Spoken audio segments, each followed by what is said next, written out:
네, 안녕하세요. 네, 반갑습니다. 오늘 유전자 가위와 바이러스에 대해서 강연을 하게 될 김용삼이라고 합니다. 저는 한국생명공학연구원에서 왔고요.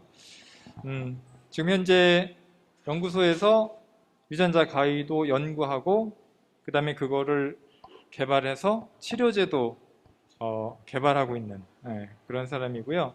오늘 유전자 가위 혹시 들어보셨는지 모르겠지만 유전자 가위가 뭔지, 근데 유전자 가위에 정말로 빠지면 안 되는 게 바이러스거든요. 그래서 유전자 가위하고 바이러스하고 무슨 관련이 있는지 제가 한번 여러분들하고 한번 얘기를 하는 시간을 가져보도록 하겠습니다. 여러분들 할머니, 아주 이제 나이 드신 할머니가 막 태어나셨을 적에 소설이 하나 나왔어요. 외국에서. 영어로 된 소설이에요. 멋진 신세계. 여기에 보면은 아주 먼 미래에 이런 일이 벌어질 거야 라고 소설에서 공상과학 소설을 만들었는데, 저기 보면 저 아래 그림이 뭐예요? 누가 들어있어요? 아기가 들어있어. 저렇게 부화관에서 아기가 태어난다고 막 이제 소설을 썼어요. 먼 미래에는 엄마 뱃속에서 나는 게 아니라 아기들이 다 저렇게 인공 부화관에서 태어나. 근데 그냥 태어나는 게 아니라 유전자 조작을 해가지고 유전자 조작이 잘 된 사람은 1등급. 그래서 장관도 되고 과학자도 되고 높은 사람이 돼. 근데 모든 사람이 과학자 되면 어떻게 돼요? 청소는 누가 해? 그렇죠? 밥은 누가 해? 그러니까 아주 안 좋은 직업, 더러운 데서 일하는 직업, 그거 누군가 해야 되잖아요. 그런 사람들을 만들기 위해서는 유전자를 일부러 망가뜨려.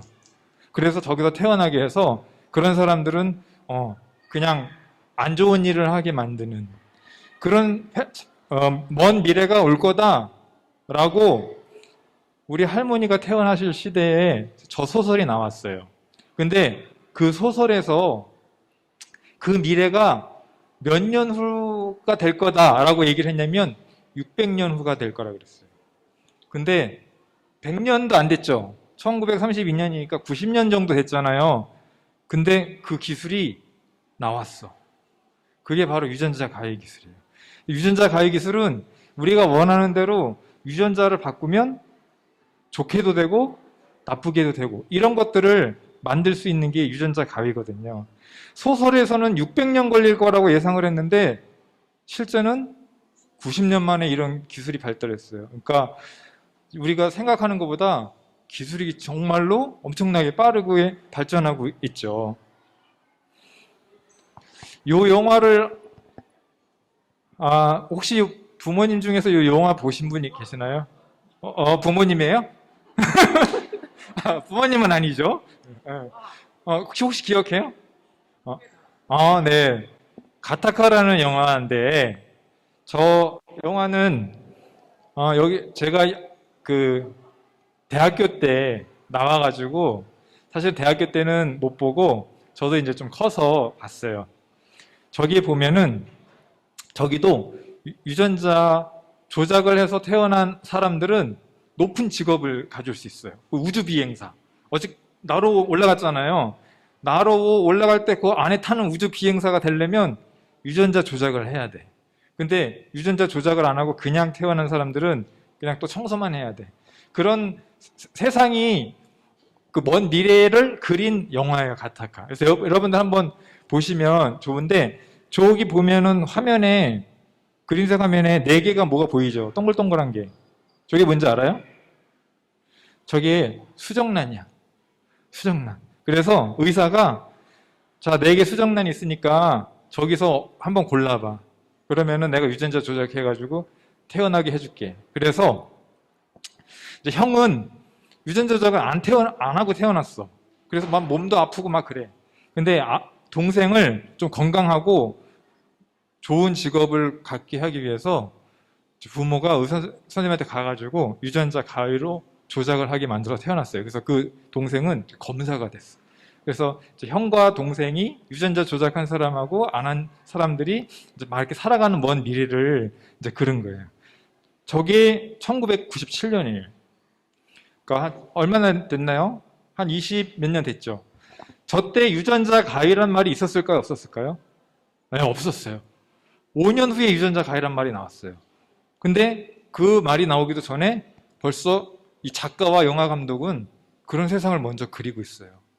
그래서 저는 이제 생각하기를 과학자가 똑똑한 줄 알았는데 영화 감독이나 글 쓰는 사람이 더 똑똑하구나라고 생각을 했어요. 그래서 여기 여러분들 나중에 나중에 웹툰 작가 이거 좋잖아요. 영화 감독 좋잖아요. 똑똑한 사람들이 해야겠더라고요. 그래서 이런 걸 보면 기술보다도 상상 이런 것들이 더 앞서가는구나라는 걸 제가 이제 이런 걸 느꼈는데 어쨌든 옛날부터 먼 미래에는 유전자 조작이 가능할 거야 라고 상상을 했는데 그게 이제 현실이 되고 있죠. 자, 뭘 바꾼다고요? 유전자를 바꿔요.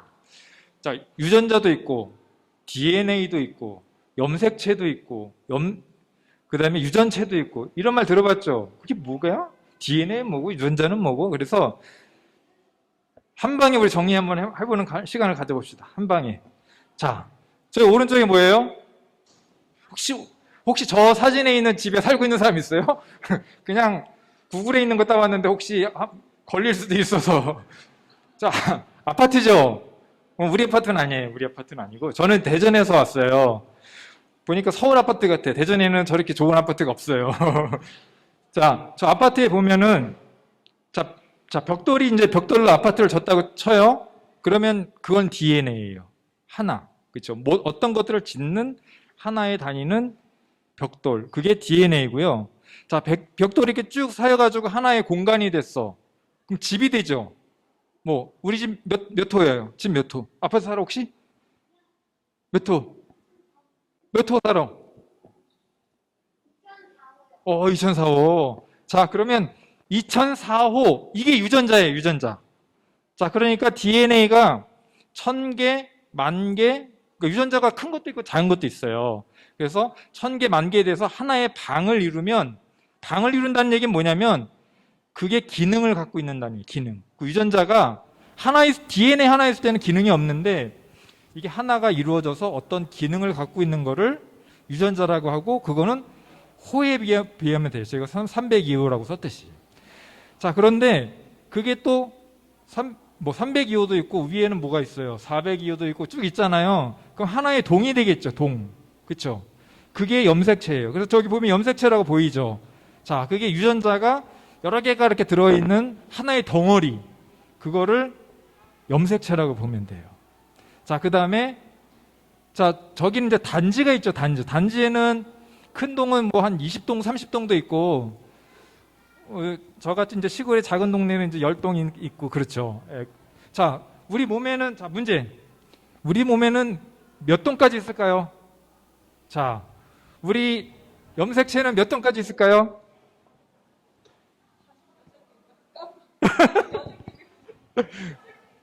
몇 개 동이죠?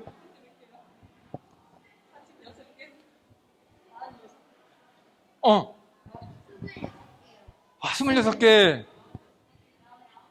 와. 자, 46개도 맞았는데, 자, 사실은 정답은 동이 2개씩 있어요, 2개씩. 2개씩 있는 걸 하나로 보고 한번 해봅시다. 2개로 있는 걸 하나로 보고. 자, 23. 큽니다. 조금 커요. 우리 언니들 조금만, 25. 작아요. 26? 아니, 작다니까? 24? 작아. 징동댕.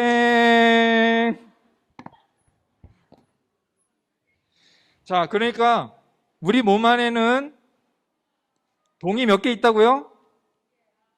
23동이 있는데 1동이 2개씩 있어요. 2개씩. 2동도 2개. 근데 한 동은 누구한테 받았어요? 엄마한테서 받았어. 한 동은 누구한테 받았어? 아빠한테서 받았어. 그래서 그 2동은 거의 비슷하지만 완전히 똑같지는 않아요. 그게 쌍으로 이렇게 있어서 세포 안에 이제 저게 들어있어요. 거기서 방이 있듯이 유전자가 이렇게 있어서 우리의 눈 색깔, 소화효소, 그 다음에 호르몬, 뭐 피부 이런 것, 근육 이런 것들을 만드는 거를 이제 역할을 하게 됩니다. 자, 그러니까 그런 유전자가 이제 자 DNA가 있죠. 자 DNA가 있어. 자 DNA가 있는데 자 DNA가 저렇게 여러 개가 있으면 그 다음에 뭐가 된다 그랬어요? 자 그럼 세포 안에 유전자가 몇 개가 있을까요? 한 세포 안에 유전자가 몇 개 있을까요? 어떤 유전자? 자 A라는 유전자가 몇 개 있을까요? 땡. 유전자는 두 개가 있죠. 왜냐면 아까 엄마로 받은 염색체 중에 하나가 301동 하나가 있고 아빠한테서 받은 것도 301동이 하나가 있으니까 유전자는 딱 한 쌍 두 개가 있는 거예요. 그렇죠?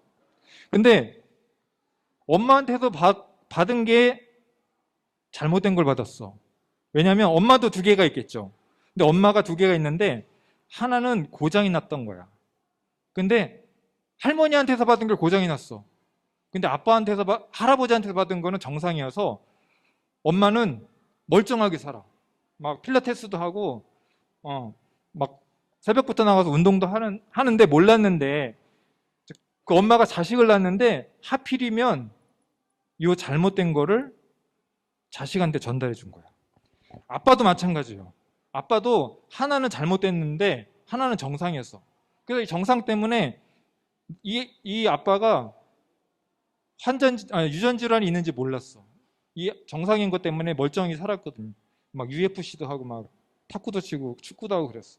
그런데 이 두 분이 결혼을 했는데 하필이면 이 아빠한테서도 이 잘못된 유전자를 받고 엄마한테서 유전자 잘못돼서 아기가 두 개가 다 어떻게 돼요?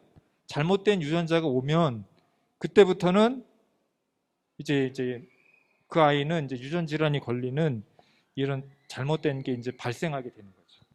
자, 그래서 자, DNA는 원본이에요.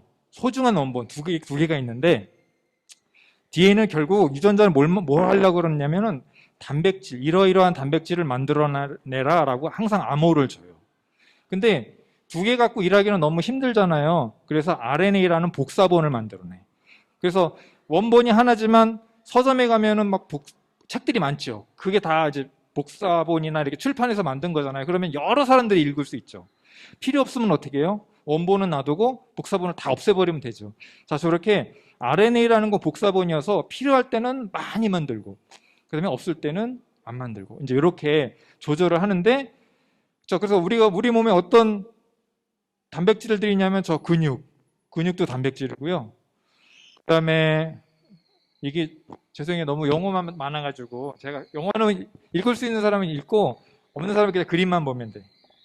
그 다음에 항체 있죠. 항체. 그것도 단백질이에요. 그 다음에 인슐린. 우리 혈당 조절하는 거. 그것도 단백질이에요.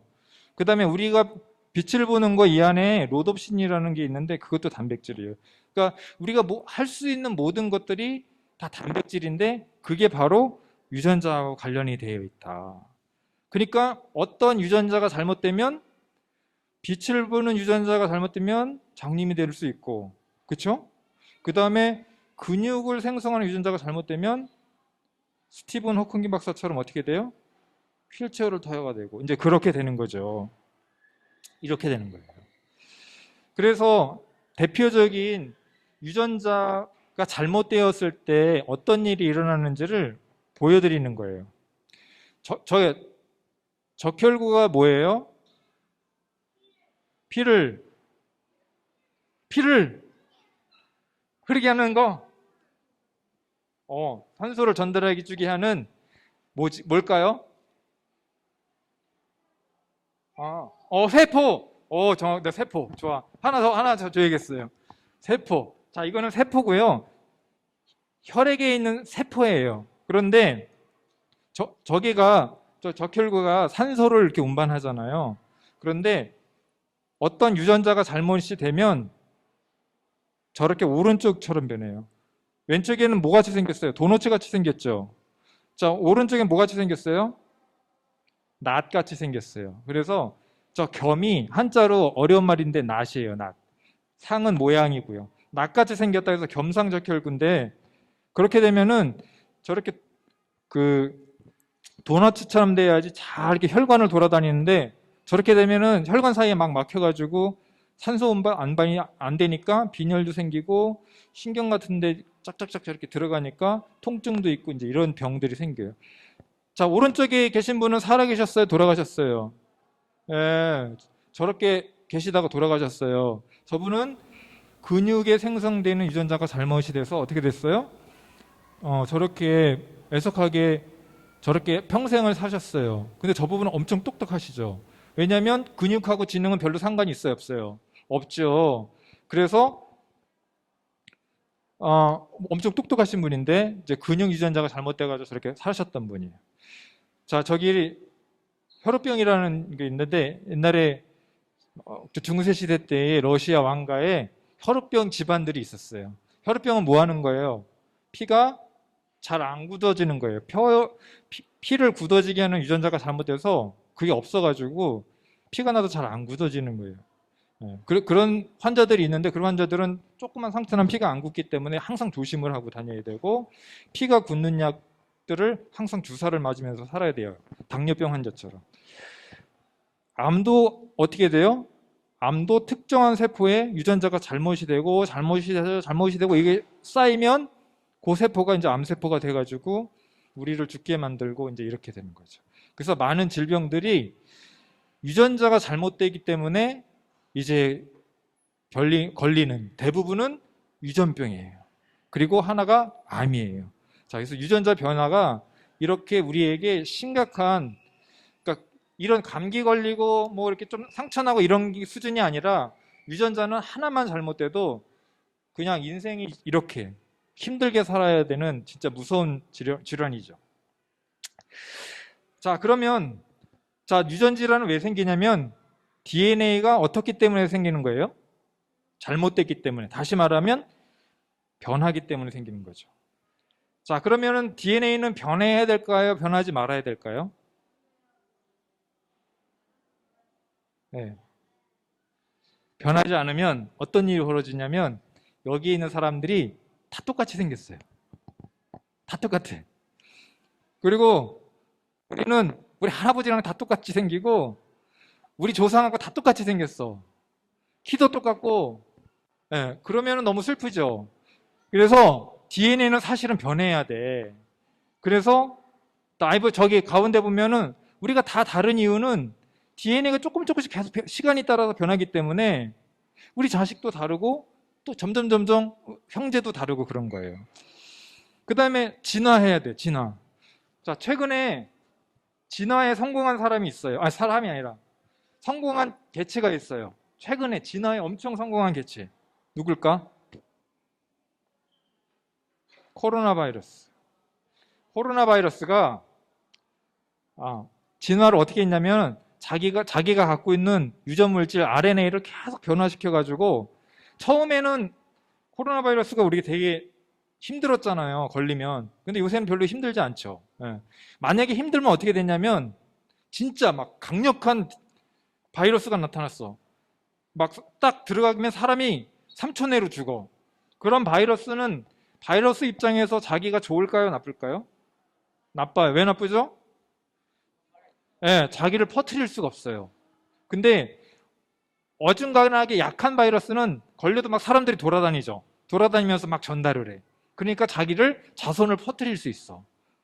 그래서 최근에 코로나 바이러스가 지구상에서 이제 딱 자리를 잡는데 성공을 했어요. 뭐 때문에? DNA, RNA 변화 때문에.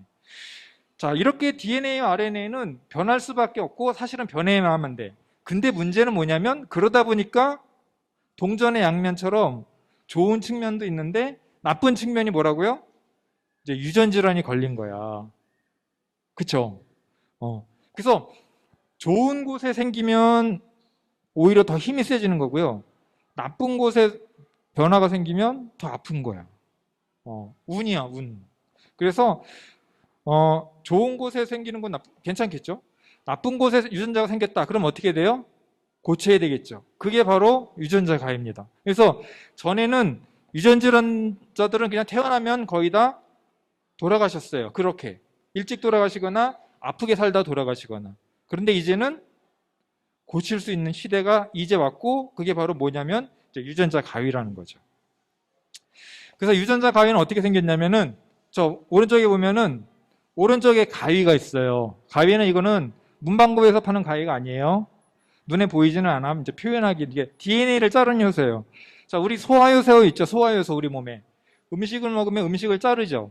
탄수화물도 자르고 단백질도 자르고 소화효도 있듯이 우리 몸 안에도 있고 자연계에도 있는데, 어떤 것들이 있냐면은 DNA를 자르는 효소들이 있어요. 그거를 이제 표현한 거고요. 자, 왼쪽에는 스캐너야. 찍 돌아다니다가 여기가 DNA가 이상하네 라고 판단해서 그 부분을 딱 찾아가지고 그 다음에 자르는 거예요. 그러니까 유전자 가위는 아무데나 자르는 게 아니라 어디를 자른다? 잘못된 곳을 딱 추적을 해가지고 고기를 딱 자르는 거다. 그게 바로 유전자 가위. 아시겠죠? 그러니까 우리 아까 우리가 DNA로 구성이 되어 있는데, DNA, 자, 그러니까 벽돌, 우리 몸 안에 있는 벽돌에 해당하는 DNA가 총 몇 개 정도가 될까요? 몇 개 정도가 될까요? 한 단지를 이루는 총, 그게 30억 개 정도예요. 30억 개. 그 중에서 30억 개 중에서 하나만 잘못되면 유전 질환이 걸릴 수 있어. 반드시 걸리는 건 아니지만 운이 없게 여기는 절대로 변하면 안 돼라는 곳에 딱 하나가 변하면 그게 바로 유전 질환이 걸릴 수 있어요. 그러니까 30억 개 중에서 하나를 정확하게 찾아야 돼. 30억 분의 1. 그거 힘들까요? 안 힘들까요? 30억 분의 1. 힘들죠. 왜냐면 로또 맞을 확률이 몇 분의 1이에요? 예, 그보다 안 돼요. 870만 분의 1이에요. 근데 30억 분의 1은 훨씬 낮은 확률이잖아요. 그러니까 어려워. 그러니까 유전자가 이거 얼마나 정교해야지 이 일을 할 수 있는지 이제 알게 되는 거죠. 자, 최근에 크리스퍼 유전자 가위라는 기술이 개발이 됐어요. 크리스퍼 유전자 가위는 저기 카스9, 영어로 하면 카스9이라는 단백질이 있는데 저게 가위예요. 가위에 보면 몇 군데 있어요, 가위가? 2군데 있죠. 저 위에 하나, 밑에 하나. 자, 저 가운데 지퍼 같은 게 있는데 가운데가 벌어졌죠. 네, 조개가 이제 잘리는 거야. 왜냐하면 우리 DNA는 이중나선 실같이 2개로 구성되어 있으니까 저렇게 위에 있는데 하나 잘리고 밑에 있는데 하나 잘려서 잘리는 거죠. 자, 그 다음에 가이드 RNA라고 불리는 저 RNA 있죠. 저기가 빨간 걸로 이렇게 돼가지고 연두색으로 이렇게 쭉 가했던 거기가 바로 스캐너예요, 스캐너. 그래서 저 DNA하고 DNA는 이제 파란색 부분이고 저 초록색으로 되어 있는 저 부분, 저 20개가 딱 맞네? 서로 그게 순서가 딱 맞아서 이게 바로 유전 질환이 있는 곳이네 라고 딱 인식이 되면 저 카스9이라는 가위가 저기를 딱 잘라서 유전 질환이 있는 곳을 없애는 거예요. 그러면서 이제 유전 질환을 치료하게 되는 거죠. 자, 이게 바로 이제 크리스퍼 유전자 가위라는 건데, 자, 크리스퍼 유전자 가위는 뭐냐? 발견이 있고 발명이 있죠. 발명은 세상에 없는 것들을 머리를 써가지고 만들어내는 거고, 발견은 자연계에 있는 것들을 이렇게 현미경이나 이렇게 보면서 알아내는 게 발견이죠. 유전자 가위는 3개가 있는데 그 중에 3번째 유전자 가위가 저 크리스퍼 유전자 가위인데, 저 크리스퍼 유전자 가위는 발명이 아니라 발견이에요. 자연계에 있어. 뭐냐면 그 유전자 가위가, 자, 왼쪽에 그림을 보시면 저 가운데 저 오디같이 생긴 게 뭘까요? 박테리아. 자, 그러면 저 빨간 게 뭘까요? 바이러스예요. 네. 바이러스는요, 되게 신기한 게 사람도 괴롭히고 식물도 괴롭히고 동물도 괴롭히고 벼룩이 간을 빼먹는 저렇게 박테리아도 괴롭혀. 자, 박테리아를 괴롭히려고 이제 바이러스가 잔뜩 이렇게 몰려있는 상태예요. 자, 그러면 오른쪽에 보시면, 자, 오른쪽에 맨 위에 저렇게 약간 외계 생물체 같이 생긴 거 있죠. 제가 이제 바이러스야. 제가 그 박테리아를 괴롭히려고 자, 붙어 있어. 저 밑에가 이제 박테리아야. 자, 바이러스는 일단 붙으면은 첫 번째로 뭐 해요? 자기 안에 있는 DNA나 RNA를 넣지요. 네, 세포 안에다 넣어요. 자, 저 넣은 거 들어가는 거 보여요? 저 밑으로 꼬랑지 들어가는 보이죠? 자, 저렇게 들어가면 대부분 박테리아는 어떻게 됐냐면 돌아가셔요. 제대로 돌아가셔. 네, 귀찮게 하니까. 그래서 다 돌아가시는데 그중 만에 하나도 아니야. 한 100만 마리 중에 하나, 한 1000만 마리 중에 하나, 아니면 1억 마리 중에 하나, 그건 잘 모르겠지만 아주 일부가 어떤 일을 하냐면 저기 바이러스에서 들어오는 DNA 하나를 딱 잘라가지고 저 빨간색 있죠? 그걸 잘라가지고 자기 DNA에다 딱 꽂아놔요. 그리고 기억을 해. 너 다음에 들어오면 내가 가만 안 두겠어. 하고 있다가 다음에 또 들어오잖아요? 그러면 저 빨간 부분을 찡 스캐닝 해가지고 뭘 만드냐면 아까 만든 스캐너를 만들어. 해가지고 스캐너를 하다가 찡 하다가 딱 들어오면 자 오른쪽에 보면 또 들어온 거야. 그러면 제가 또 DNA를 또 안으로 쏟아 넣겠죠. 그러면 스캐너 전에 들어왔던 DNA하고 삑 봐가지고 얘 전에 들어왔던 놈이네라는 걸 딱 인식하게 되는 거야. 그리고 어떻게 되냐면 잘라버려요. 유전 가위로. 그럼 어떻게 될까요? 박테리아는 살까요? 죽을까요? 살아요. 그렇게 못하는 박테리아는 어떻게 돼요? 죽어요. 그래서 미생물학자들이 지금 자연계에 존재하는 박테리아를 다 조사를 해봤어요. 그랬더니 저걸 다 가지고 있는 거야. 그러니까 저걸 개발하지 못한 박테리아는 이미 지구상에서 어떻게 됐어요? 사라졌어. 멸종이 됐고 지금 살아남아 있는 대부분의 박테리아는 저런 유전자 가위를 다 가지고 있었던 거야. 그래서 자기들을 괴롭히는 박테리아를 이렇게 이겼던 거죠. 그래서 사람은 똑똑하니까 바이러스를 이기려고 뭐를 만들어요? 백신을 만들어. 쟤네도 백신이야. 유전자 가위가 백신인 거야. 쟤네들도 똑똑하죠. 유전자 가위라는 백신을 만들어서 바이러스의 공격으로부터 이겨냈던 거죠. 자, 이거를 가지고 저 두 분이 그래? 저거를 유전자 가위로 사용하면 좋겠는데? 라는 생각을 하게 된 거예요.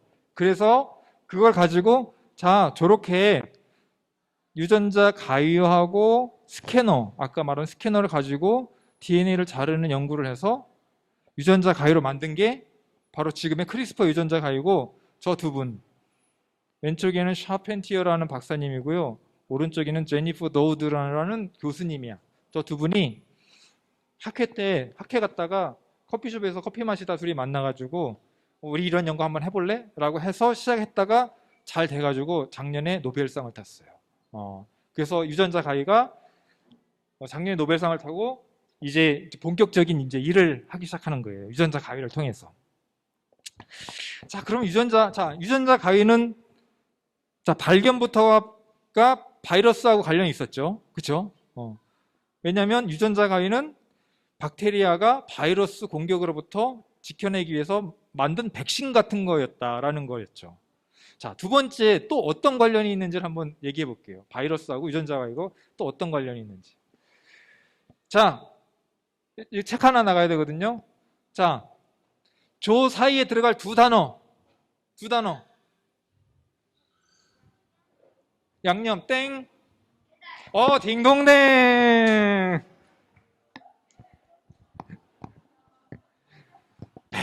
배달입니다. 또는 전달, 배달. 자, 맛있는 짜장면이 맛있기 위해서는 혹시 아빠 있어요? 아니죠. 저기 아빠예요? 혹시 아빠인 사람 없죠? 오른쪽에 있는 사람. 자, 저게 맛있는 짜장면이 일단 내 입으로 들어와야지만 맛있죠. 그 과정에서 뭐가 필요해? 짜장면이 배달. 특히 코로나 시대에 이 배달의 중요성이 엄청 강해졌잖아요. 마찬가지거든요. 이 바이러스가 이 배달이야, 배달꾼. 엄청난 배달꾼. 배달의 민족보다 더해. 엄청 잘하는 유능한 배달꾼이야. 그래서 무슨 얘기를 하려고 그러냐면, 자, 유전 질환이 눈에 있어. 그럼 유전자 가위를 어디다 보내야 돼요? 눈에다 보내야 돼요. 눈에다 보여야지 여기 있는 유전자를 고쳐서 눈을 뜨지. 발바닥에다 보내면 안 되잖아요. 그쵸? 자, 이렇게 보낼 때, 배달할 때 유전자 가위를 실어다가 눈세포에다가 넣는 거죠. 이렇게 배달하는 게 바로 바이러스예요. 자, 그 바이러스니까 바이러스 우리가 우리의 몸만 괴롭히는 줄 알았는데 바이러스를 이렇게 좋은 데도 사용하네. 예. 그래서 유전자 가위를 좋은 데로 배달시켜주는 게 바로 이제 바이러스다. 이렇게 보시면 되겠어요. 자, 그래서 어떻게 치료하느냐? 자, 여기 왼쪽에 환자가 있어. 시각장애일 수도 있고, 근육장애일 수도 있고, 심장 질환일 수도 있어요. 그러면 저 오른쪽에 파란색으로 동글동글 되어 있는 게 뭐예요? 아니요, 전달체. 전달체고, 저게 배달원이야. 저게 바이러스야, 바이러스. 저 안에 뭐가 들어있어요? 유전자 가위가 들어있는 거야. 자, 그거를 해가지고 주사를 하는 거야. 자, 혈관에다 넣을 수 있고요. 만약에 간에다 보내면 혈관에다 넣어야 돼. 심장이나 간에다 보내면 혈관에다 넣어야 되고, 눈에다 하려면 눈을 찔러서 해야 되고요. 예. 근데 한번 찌르는 것보다 장님이 눈을 뜰 수 있으면 괜찮겠죠. 근데 왜냐면 안과 의사 선생님들은 라식도 하잖아요. 눈 뜬다는데 그거 못하겠어? 자, 그렇게 해서 그러면 제가 바이러스는 종류에 따라 여러 종류가 있어서 간으로 가는 바이러스도 있고, 그렇죠? 간염 바이러스는 간으로 가잖아요. 그러니까 간염 바이러스 말고 간으로 가는 다양한 바이러스가 있으니까 그 중에서 독하지 않은 바이러스, 좀 괜찮은 바이러스, 들어가도 멀쩡한 바이러스 그런 거 있거든요. 그런 걸 써가지고 전달체로 하면 간에도 보내고 심장에도 보내고 근육에도 보내고 그러면 자 바이러스가 항상 첫 번째 하는 게 뭐라 그랬어요? 자기 안에 있는 것들을 세포 안으로 집어넣는 거죠. 근데 그 안으로 집어넣을 게 뭐예요? 아니야. 아니. 그치, 유전자 가위를 집어넣으면 그 유전자 가위 들어가서 아까 찍 스캐닝해서 잘못된 것을 딱 잘라서 이제 유전자 치료를 하게 되는 거죠. 자, 그래서 죄송해요. 자꾸 영어가 나와서. 그래서 우리 백신 맞았잖아요. 백신 맞은 것 중에 여기 이제 부모님들 백신 다 맞으셨을 텐데 초창기에 맞았던 분들 좀 나이 드신 분들은 여기는 다 화이자 맞으셨을 것 같아요. 모더나는 화이자 맞으셨을 것 같은데 초창기에 맞으셨던 분은 아스트라제네카나 얀센을 맞았어요. 그 아스트라제네카나 얀센이 바로 바이러스를 이용한 전달체를 이용한 거예요. 그래서 저기 보시면은 왼쪽에 빨간 거 있죠? 저게 저것도 원숭이 두창은 아니고 원숭이에 감염시키는 바이러스예요. 근데 안전한 바이러스야. 크게 문제는 없는. 그 안에다가 DNA를 넣어놨는데 무슨 DNA를 넣어놨을까요? 누구의 DNA를 넣었을까? 그렇죠. 코로나 바이러스의 스파이크라는 유전자를 저기다 넣었어요. 그리고 저 바이러스를 사람 근육에다가 딱 주사를 하면 저 바이러스가 뭘 집어넣어요? 코로나 바이러스의 그 스파이크 유전자를 집어넣죠. 그러면 DNA는 원본이 들어갔으니까 사본이라는 RNA가 만들어지고 뭐가 만들어져요? 단백질이 만들어지겠죠. 그러니까 단백질을 이상한 단백질이 들어왔네 하고서 우리 면역세포가 뭘 만들까요? 면역 항체를 만들죠. 그래서 백신이 되는 거예요. 저렇게. 자, 그래서 저 왼쪽에 바이러스 저 위에 끝에 스파이크 프로틴이라는 게 있죠. 스파이크 단백질. 저게 코로나 바이러스의 유전자 단백질이에요. 그래서 몸을 주사하면 항체가 이상한 놈이 들어왔네 하면서 저 코로나 바이러스 단백질에 대한 항체를 만들어서 우리가 이제 면역력을 갖게 되는 그런 거예요. 자, 그렇게 우리가 맞았던 얀센이나 아스트라제네카의 백신도 무슨 배달원을 이용했다고요? 바이러스라는 배달원을 이용했던 거죠. 자, 그래서 유전 질환도 이렇게 다양한 바이러스를 이용해서 이제 치료할 수 있어요. 자, 이 환자는 뭐냐면 태어날 때부터 아까 시각을 보는 단백질에 이상이 생겨가지고 시각장애로 태어났어요. 자, 그래서 바이러스라는 배달체를 쓰고요, 배달원을 쓰고 그 안에다가 유전자 가위를 넣어서 자, 이렇게 저 수술, 저 보시면 자, 수술하는 거예요. 안과 수술. 그리고 저 안에 약간의 그 구멍 같은 거 있죠. 구멍 보이시나요? 3시 반의 방향에, 4시 방향에 약간 하얀색 구멍 같은 거 보이시죠? 고길로 바늘을 넣어가지고 그 바이러스 전달체를 집어넣어요. 쭉 집어넣으면 이렇게 됩니다. 여기로 들어오는 거예요. 여기로. 여기. 바이러스 보이죠? 네, 바이러스가 이렇게 있고, 자, 여기에 단백질이 있는데 시각을 보는 단백질이 있는데 그 단백질이 잘못된 거야. 여기 세포거든요. 여기다 넣으면 이제 얘가 요 유전자 갈 요 안에다 싹 집어넣어가지고 여기 잘못된 게 하나가 있네. 30억 개 중에 여기 잘못된 거 하나 있어.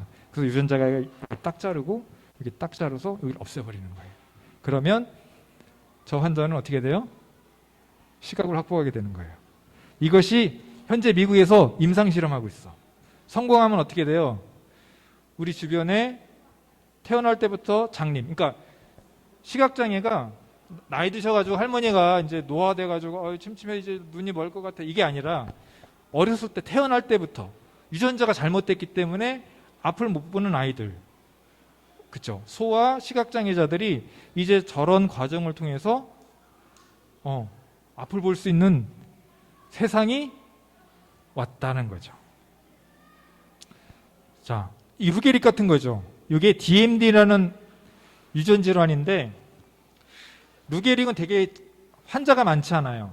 근데 이 DMD라는 환자는 루게릭하고 증상은 똑같은데 남자 3,000명당 1명 정도가 걸려요.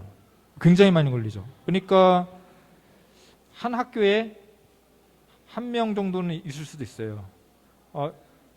제가 이제 학교 다닐 때는 워낙 막 학교가 커가지고 많아가지고 막 15반, 20반 이렇게 있을 때는 막 3,000명 정도 됐으니까 확률적으로 1명 정도는 저런 환자가 있죠. 그런데 저 질환은 남자한테만 걸려. 그리고 남자한테만 걸리는데 저 잘못된 유전자는 엄마가 줘. 아빠한테는 안 줘. 그래서 엄마는 정상이었어요. 정상이었는데 하나는 잘못되고 하나는 정상이었는데 잘못된 거를 받은 거야.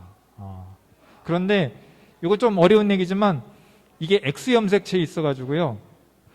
여자는 XX잖아. 남자는 XY죠. X가 하나밖에 없어. 성형염색체 X가 하나밖에 없어서 그 X가 엄마한테서 오면 바로 이제 이 병이 걸리는 거예요. 그래서 이 환자는 뭐냐면 저렇게 근육세포에 특정한 유전자가 잘못돼가지고 걸리는 건데, 그러면 혈관에다가 바이러스에다가 유전자 가위를 넣고 그거를 딱 찌르면 그 바이러스가 온몸을 돌아다니다가 근육에만 또 감염시키는 이 바이러스가 또 세상에는 있네. 다 과학자들이 다 발견했어요. 그러면 이 바이러스가 혈관을 돌아다니다가 다른 데는 안 가고 또 이렇게 근육에만 가요. 그래서 근육에 딱 가서 그 잘못된 유전자를 딱 고쳐서 희망스럽게는 이 환자가 거의 메시급 손흥민 수준의 축구 선수가 됐으면 좋겠지만 그건 희망사항이고, 그래도 휠체어는 안 타고 다니고 우리와 같이 정상적으로 길도 걷고 밥도 먹고 대화도 나누고 이런 치료제가 개발되리라고 생각을 하고 이제 많은 과학자들이 이제 개발을 하고 있죠. 그런데 유전자 가위는 반드시 또 사람을 고치는 데만 사용한 건 아니야. 왜냐하면 유전자는 사람도 있지만 누구도 있어요? 식물도 있어요. 동물도 있어요. 미생물도 있어요. 자, 그러니까 유전자 가위를 어떤 데 사용하느냐. 자, 이렇게도 한번 사용해 볼게요. 자, 오른쪽에 바나나 있죠. 홈플러스에 가서 바나나를 샀어. 대부분 요새 바나나 잘 안 먹잖아. 우리 저 때는 바나나 너무 귀해가지고 이제 딱 사면은 하루 내에 다 없어지기 때문에 저런 현상이 일어날 일이 없어요. 저런 현상이 뭐예요? 갈색점. 저거는 사가지고 먹기 싫어가지고 한 일주일 두면 저렇게 갈색점이 생기죠. 저게 멜라닌 색소가 생긴 거예요. 멜라닌 색소. 멜라닌 색소가 뭐로부터 생겼냐면 폴리페놀로부터 생겼어요. 자, 바나나에는 폴리페놀처럼 항산화 효과를 나타내는 물질이 있어요. 그런데 그게 시간이 지나면 저렇게 멜라닌으로 바뀌어요. 저렇게 바뀌게끔 하는 유전자가 있는데 그 유전자가 뭐냐면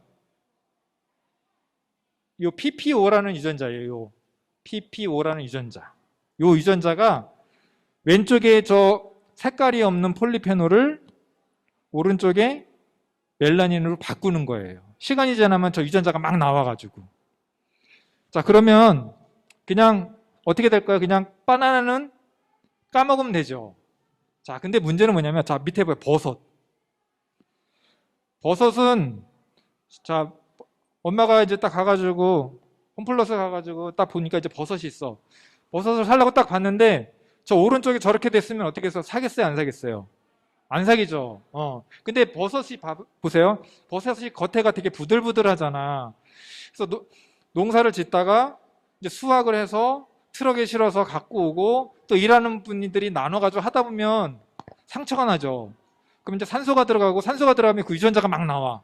그러면 저렇게 되는 거예요. 그럼 사요, 안 사요? 안 산단 말이야.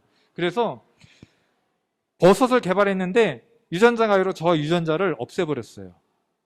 그러면 시간이 지나도 저 오른쪽처럼 돼요.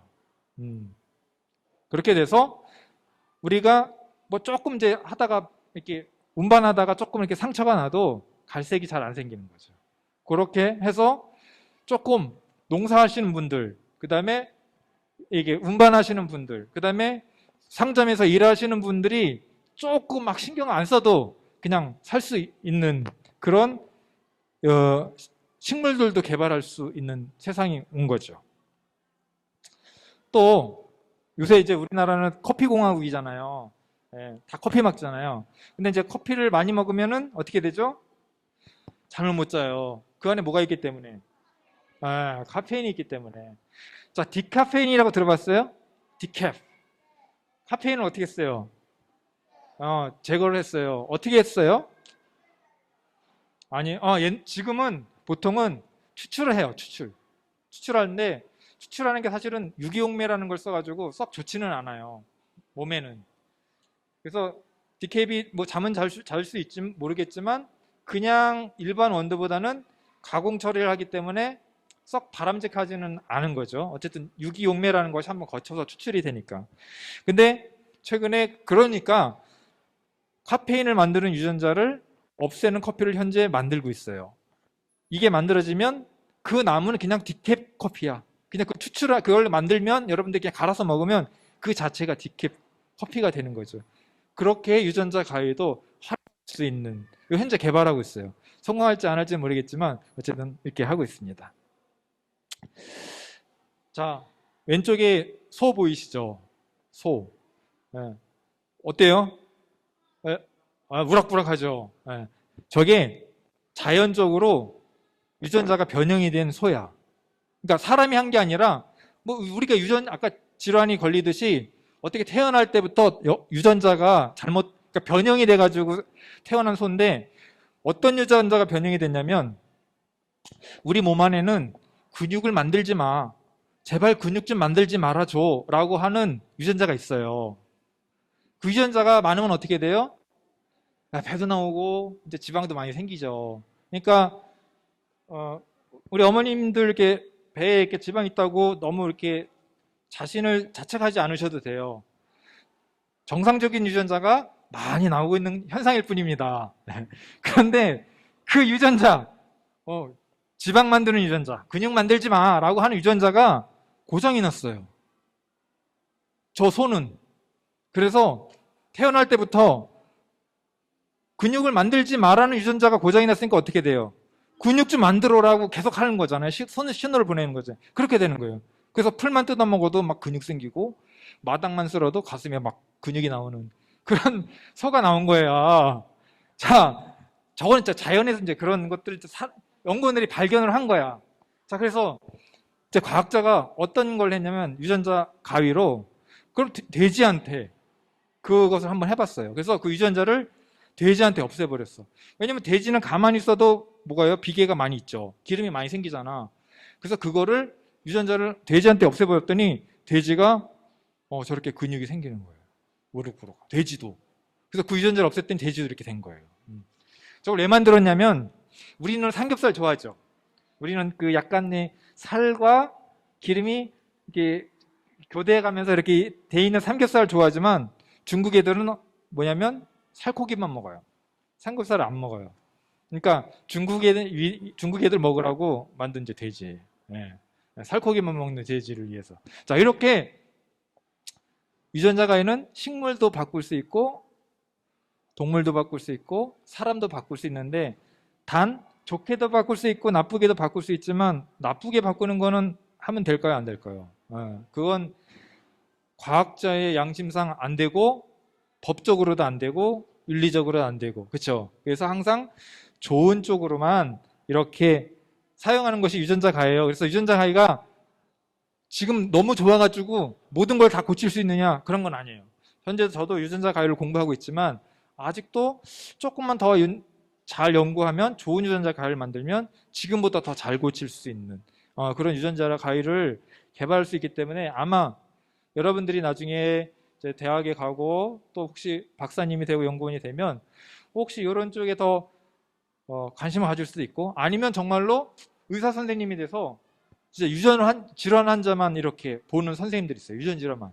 그런 선생님들의 유전자 가위가 손에 딱 쥐어진다면 이렇게 근육 질환, 시각 장애, 그 다음에 심장 질환, 다양한 질환들의 환자들이 이제 우리와 같이 생활할 수 있는 그런 시대가 올 거고 그런 거의 주인공은 제가 되길 원했는데 제가 되는 게 아니라 여러분이 될 거예요. 그래서 자 이렇게 우리 30억 개의 유전자 중에 어느 부분 항상 잘못될 수 있죠. 근데 그런 환자들이 사실은 되게 많아요.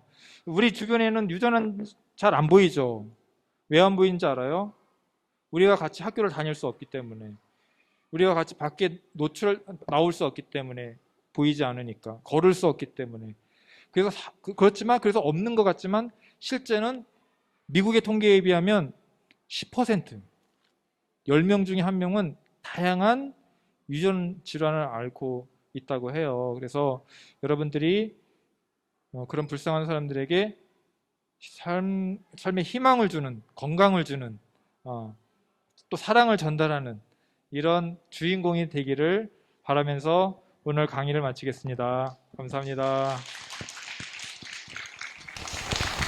네, 유익한 강의를 진행해 주신 김용삼 책임연구원님께 다시 한번 큰 박수 부탁드립니다. 감사합니다. 네, 혹시 질문 받아야 되나요? 네. 네. 사전에 질문을 조금 취합해 봤는데요. 궁금한 게 있습니다. 이거 우리 초등학교 친구들도 조금 궁금할 수 있을 것 같은데요. 유전자 가위 기술을 이용하여 말을 하는 강아지도 만들 수 있을까요? 강아지와 대화하고 싶어요 라고 질문을 해줬는데 과연 유전자 가위 기술을 활용해서 말하는 강아지를 만들 수 있을까요? 제가 한 10년 전에 이제 연구 과제를 하나 땄는데 그때 과제가 쥐를 사람의 유전자로 바꾸는 쥐의 유전자로 사람의 유전자로 바꾸는 그런 과제를 하나 했어요. 그러면서 이제 보통 과제 딸 때 심사위원들이 있고 이제 이렇게 발표를 해야 되거든요. 내가 왜 이런 연구가 필요하느냐. 그러면서 제가 농담으로 이제 내가 연구하다 보니까 힘들어가지고 나랑 좀 대화할 수 있는 마우스를 좀 만든다고 쥐를 좀 만들고 싶다고 이렇게 했던 기억이 나는데 yes or no로 말하면 가능은 해요. 다만 말을 하는데 관여하는 유전자가 무언지 몇 개인지 어디에 있는지 아직은 잘 몰라. 근데 만약에 AI가 나와서 AI가 딱 조사를 해봤더니 말에 관련된 유전자가 38개야. 그 38개를 요렇게 바꾸면은 말을 할 수 있어. 라는 AI가 답을 내주면 우리는 바꿀 수 있거든요. 그런 시대가 한 300년 후에 400년 후에 올 수 있다면 말하는 쥐가 나올 수도 있다고 보는데 꿈의 얘기겠죠. 근데 말하는 쥐를 만들어야 될까 말아야 될까에 대해서 사람들이 이제 고민을 한 거예요. 아직은 못 만들지만 한 300년 후에 만들게 됐다. 그럼 우리 말하는 쥐를 만들어야 될까 만들지 말아야 될까요? 예. 이거는 의견이 분분해. 왜냐면 걔가 말하기 시작하면 사람에게 엄청난 욕을 들을 거잖아요. 그러면 걔는 행복하지 않겠죠. 그냥 편안하게 살고 싶은데 사람하고 자꾸 대화해야 되면, 그리고 가끔 또 욕도 하고 그럴 거잖아요. 그러면은 걔는 또 슬프겠죠. 그래서 어떤 것들을 자연에 있는 것을 우리가 마음대로 바꾼다는 것은 반드시 그게 좋은 것만은 아닐 수도 있어요. 제가 어떤 기사를 봤냐면, 귀 안 드신 분 있잖아요. 이것도 유전 질환 때문에 안 드신 분이 있는데, 그분들한테 유전 고치려고 해봤더니 그분들이 하는 말이, 많은 분들이 나 좀 내버려둬. 그런 분들이 안 듣다가 들으면 이 시끄러운 소리가 너무 힘들대요. 그래서 그분들은 그냥 조용히 살고 싶으시대, 많은 분들이. 그래서 어떤 것들을 할 때는 우리 마음대로 하는 것이 아니라 정말로 그것이 필요한가 안 필요한가를 잘 고민해서 이거는 서로 했으면 좋겠다라고 서로 많은 사람들이 동의할 때, 그럴 때만 해요. 그래서 과학자들도 항상 기술은 있지만 그걸 마음대로 하는 것이 아니라 이거 해도 될까요? 라고 물어보면서 이렇게, 그리고 많은 사람들이 동의해주고 할 때 이걸 사용한다. 이렇게. 두 번째 질문은요. 저도 조금 궁금하고, 우리 친구들도 이런 기술이 있다면 좀 끼리할 수 있을 것 같은데, 이 세대 말고 1세대가 지금의 저에게도 유전자 가위를 활용할 수 있는지 궁금하고요. 네. 그리고 만약에 이걸 활용했을 때, 사실 제가 어느 능력에 있어서 영어를 굉장히 잘하고 싶은데, 그렇다면 영어를 잘하는 유전자를 가진 사람의 유전자를 저한테 가지고면 저도 영어를 잘할 수 있게 되는지.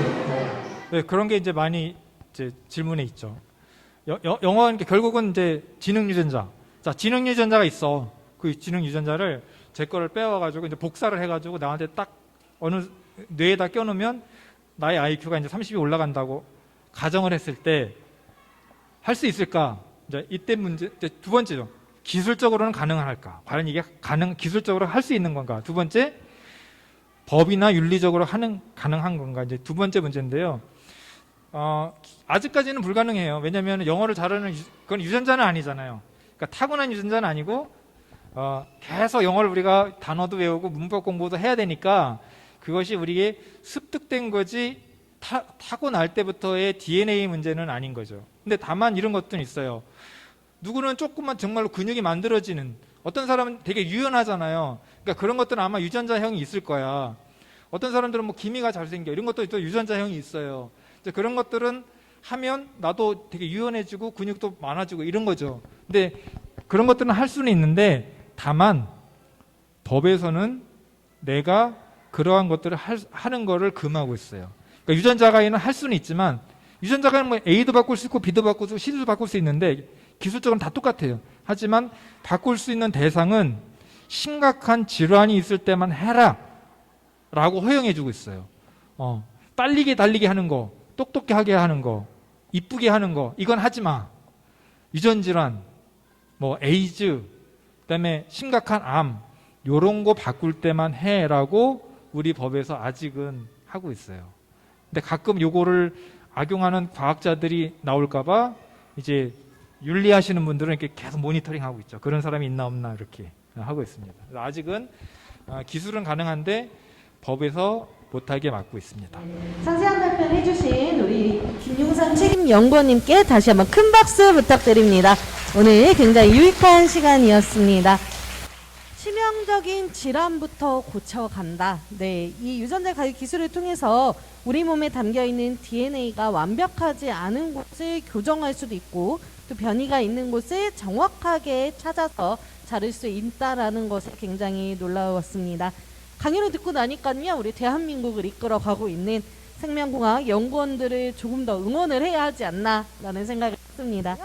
오늘을 마지막으로 저희가 준비했었던 바이러스 진한 만남에 대한 현장 강연은 이로 마치도록 하겠습니다. 바이러스의 긍정적인 면에 대해서 모두 함께 나눌 수 있는 아주 유익한 시간이었고요. 앞으로도 바이러스가 꼭 나쁜 것만은 아니고 우리 몸에도 굉장히 이로울 수 있다라는 것들을 자꾸 생각해 주셨으면 좋겠습니다. 남은 기간 동안 바깥에서 진행되는 기획전시실도 꼭 한번 기획전시전도 같이 한번 방문해 주셨으면 좋겠습니다. 지금까지 김현명이었습니다. 감사합니다.